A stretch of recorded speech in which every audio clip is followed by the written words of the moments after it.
Welcome everyone. Today in Rich and Spiritual, I bring you Conference How to Use Your Imagination by Neville Goddard.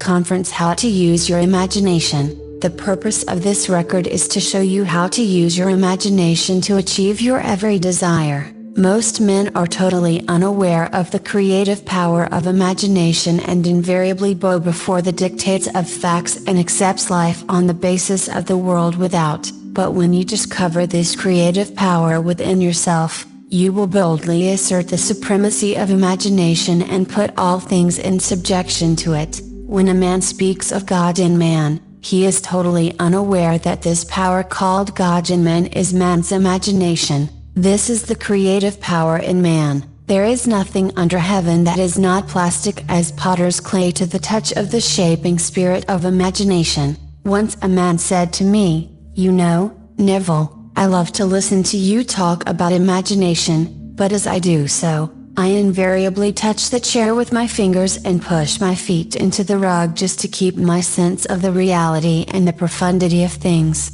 Well, undoubtedly he is still touching the chair with his fingers and pushing his feet into the rug. Well, let me tell you of another one who didn't touch with her fingers and didn't push that foot of hers onto the board of the streetcar. It's the story of a young girl just turned 17, it was Christmas Eve, and she is sad of heart, for that year she had lost her father in an accident, and she is returning home to what seemed to be an empty house. She was untrained to do anything, so got herself a job as a waitress. This night it's quite late, Christmas Eve, it's raining, the car is full of laughing boys and girls home for their Christmas vacation, and she couldn't conceal the tears.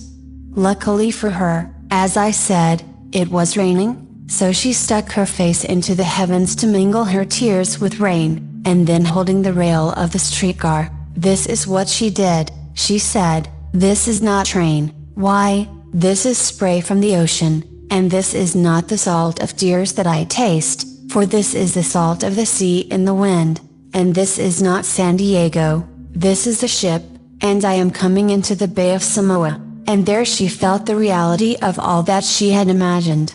Then came the end of the journey and all are out. 10 days later this girl received a letter from a firm in Chicago saying that her aunt, several of years before when she sailed for Europe, deposited with them $3,000 with instructions that if she did not return to America, this money should be paid to her niece.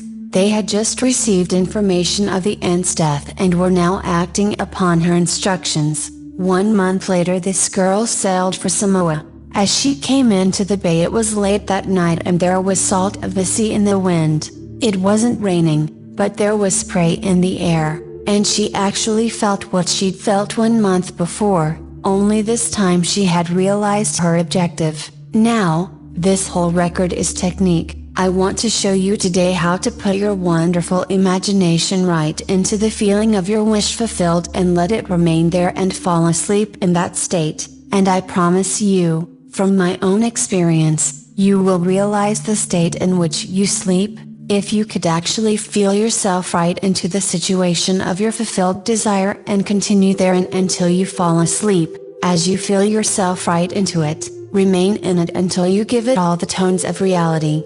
Until you give it all the sensory vividness of reality. As you do it, in that state, quietly fall into sleep, and in a way you will never know, you could never consciously devise the means that would be employed, you will find yourself moving across a series of events leading you towards the objective realization of this state.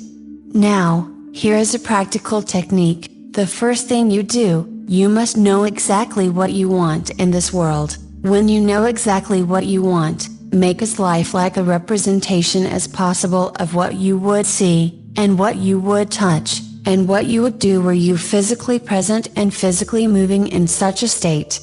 For example, suppose I wanted a home, but I had no money, but I still know what I want.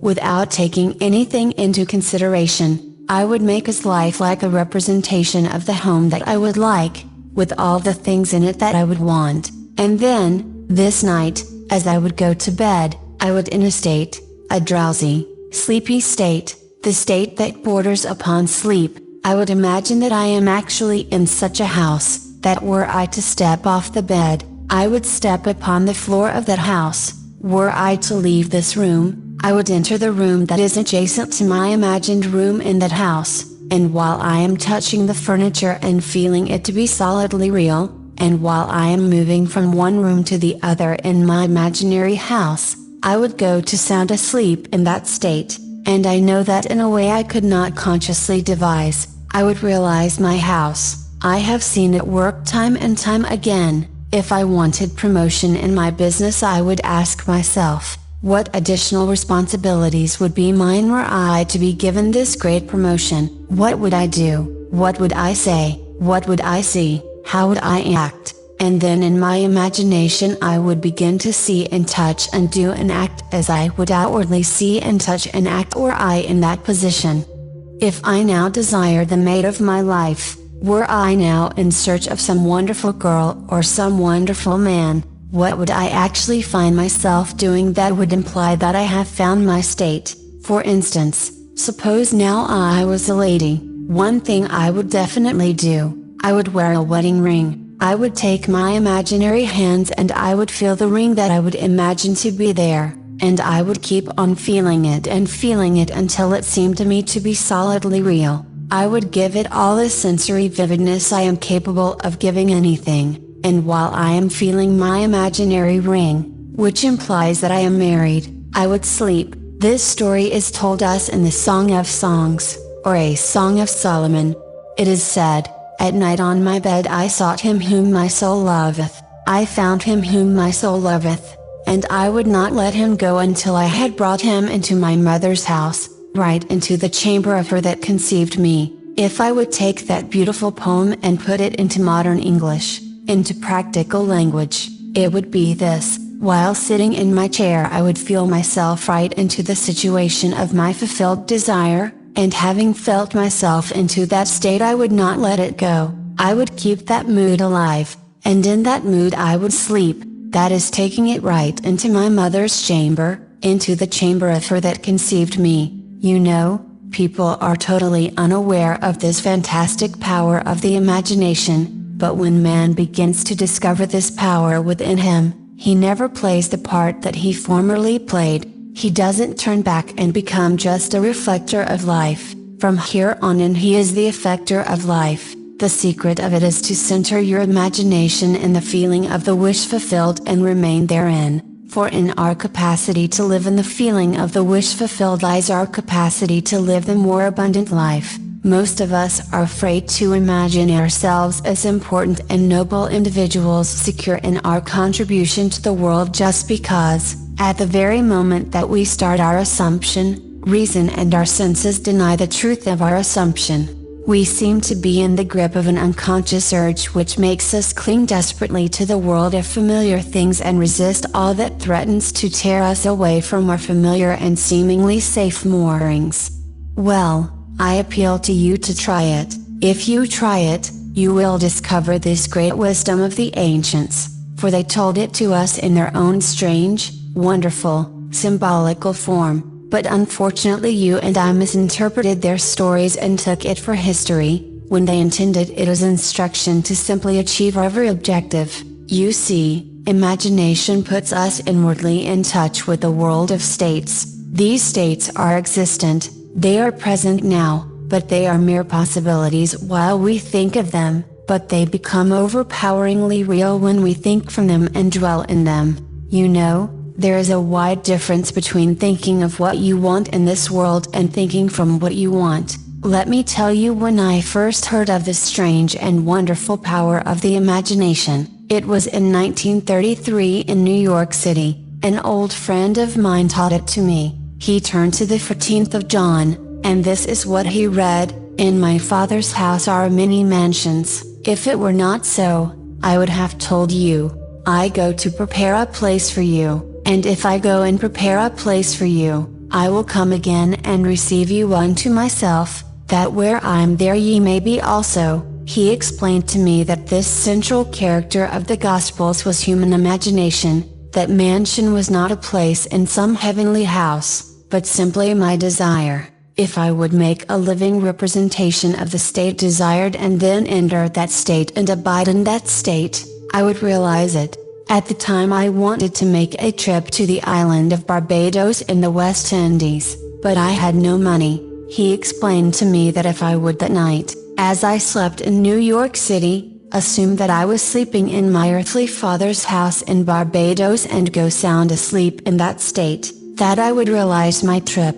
Well, I took him at his word and tried it. For 1 month, night after night as I fell asleep I assumed I was sleeping in my father's home in Barbados. At the end of my month an invitation from my family came inviting me to spend the winter in Barbados. I sailed for Barbados the early part of December of that year. From then on I knew I had found this savior in myself. The old man told me that it would never fail. Even after it happened I could hardly believe that it would not have happened anyway. That's how strange this whole thing is. On reflection, it happens so naturally you begin to feel or to tell yourself, well, it would have happened anyway. And you quickly recover from this wonderful experience of yours.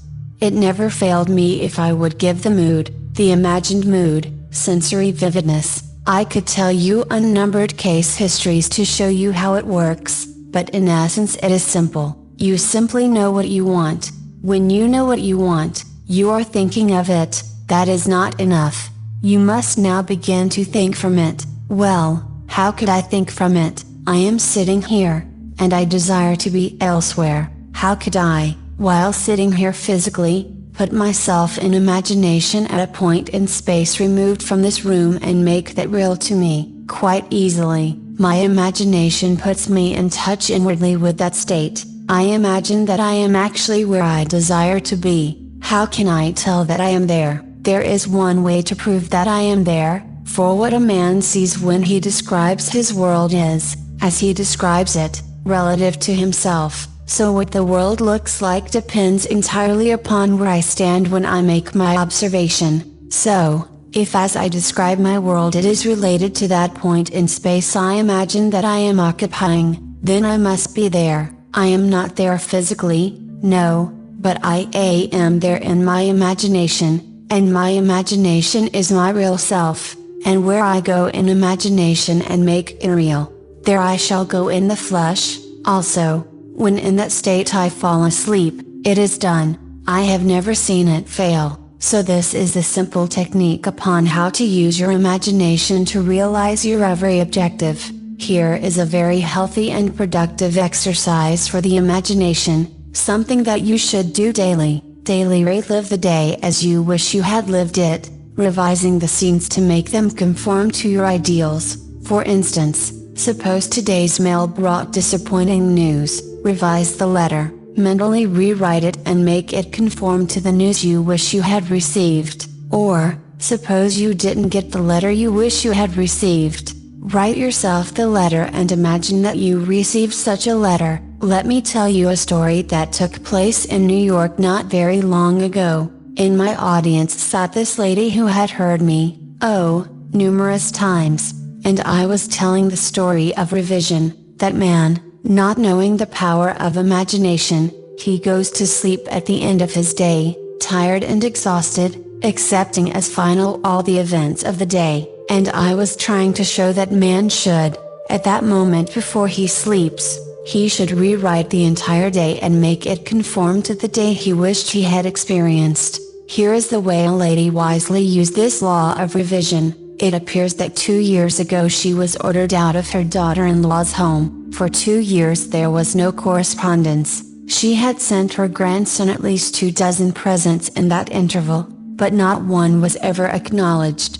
Having heard the story of revision, this is what she did. As she retired at night, she mentally constructed 2 letters, one she imagined coming from her grandson, and the other from her daughter-in-law. In these letters they expressed deep affection for her and wondered why she had not called to see them. This she did for 7 consecutive nights, holding in her imaginary hand a letter she imagined she had received and reading these letters over and over until it aroused within her the satisfaction of having heard. Then she slept. On the 8th day she received a letter from her daughter-in-law. On the inside there were 2 letters, one from her grandson and one from the daughter-in-law. They practically duplicated the imaginary letters that this grandmother had written to herself 8 days before. This art of revision can be used in any department of your life. Take the matter of health. Suppose you were ill. Bring before your mind's eye the image of a friend. Put upon that face an expression which implies that he or she sees in you that which you want the whole world to see. Just imagine he is saying to you that he has never seen you look better, and you reply, "I have never felt better." Suppose your foot was injured, then do this. Construct mentally a drama which implies that you are walking, that you are doing all the things that you would do if the foot was normal, and do it over and over and over until it takes on the tones of reality. Whenever you do in your imagination that which you would like to do in the outer world, that you will do in the outer world, the one requisite is to arouse your attention in a way, and to such intensity, that you become wholly absorbed in the revised action. Will you experience an expansion and refinement of the senses by this imaginative exercise and, eventually, achieve vision in the inner world? The abundant life promised us is ours to enjoy now, but not until we have the sense of the Creator as our imagination can we experience it. Persistent imagination, centered in the feeling of the wish fulfilled, is the secret of all successful operations. This alone is the means of fulfilling the intention. Every stage of man's progress is made by the conscious, voluntary exercise of the imagination. Then you will understand why all poets have stressed the importance of controlled, vivid imagination. Listen to this one by the great William Blake. In your own bosom you bear your heaven and earth. And all you behold, though it appears without, it is within, in your imagination, of which this world of mortality is but a shadow. Try it, and you too will prove that your imagination is the creator. The end. You have heard Conference How to Use Your Imagination by Neville Goddard, a creation of Rich and Spiritual.